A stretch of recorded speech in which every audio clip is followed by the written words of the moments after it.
Good evening and welcome to the channel's studios here in London with your international news around the world in 5.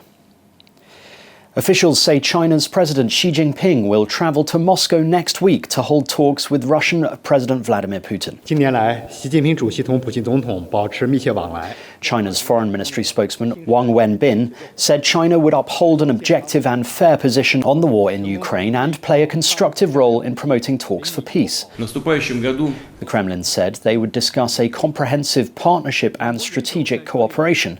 The visit comes as Beijing, an ally of Russia, has offered proposals to end the war in Ukraine, to which the West has given a lukewarm reception. China's peace proposals called for peace negotiations and respect for national sovereignty, but the 12-point document did not specifically say that Russia must withdraw its troops from Ukraine. The Kremlin has threatened to destroy any fighter jets given to Ukraine by its allies after two countries promised Soviet-era planes. Slovakia became the second NATO country to pledge Kyiv some MiG-29 aircraft a day after Poland. Ukraine has asked Western countries for modern jets like the F-16, but because of long training times, these are seen only as long-term options. Other NATO countries are considering sending Soviet-era planes such as the MiG, which Ukrainian pilots are trained to fly. Several cities in northeast Brazil are suffering from serious unrest caused by criminal gangs. For the third night, gang members set buses ablaze and carried out gun attacks on buildings in urban areas in Rio Grande do Norte state. The attacks are thought to have been sparked by conditions in jails holding gang members.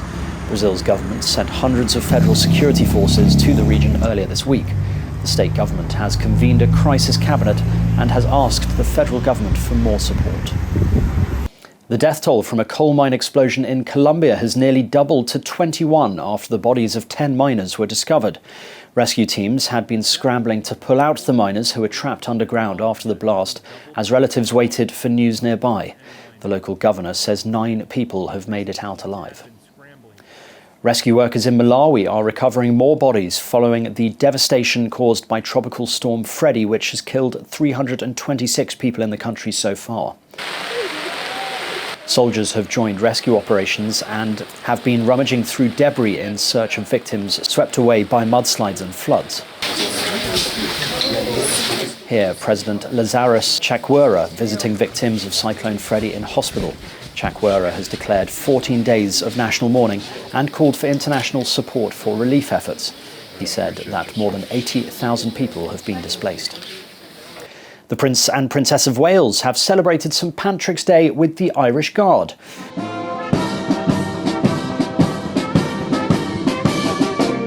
Prince William, the outgoing colonel of the Irish Guard, was joined by his wife Kate, the incoming colonel, at the St Patrick's Day parade in Aldershot. It is Kate's first time attending the parade as colonel of the regiment, having recently visited the 1st Battalion Irish Guards on Salisbury Plain. And a former Australian professional surfer has received a hero's welcome after riding his board for over 40 hours.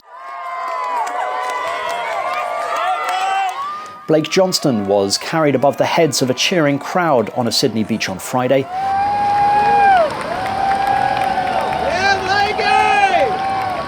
It's after he broke the world's longest recorded surfing session, moving past the previous mark held by the South African Josh Enslin of 30 hours and 11 minutes.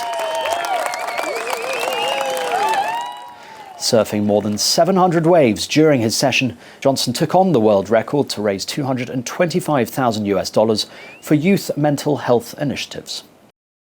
Yeah, pretty good. You just smashed the world record. Are you tired?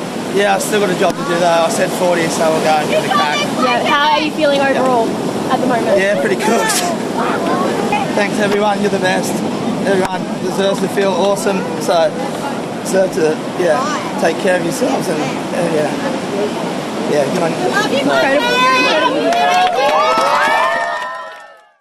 And that's your international news around the world in 5. Now back to the channel's studios in Lagos.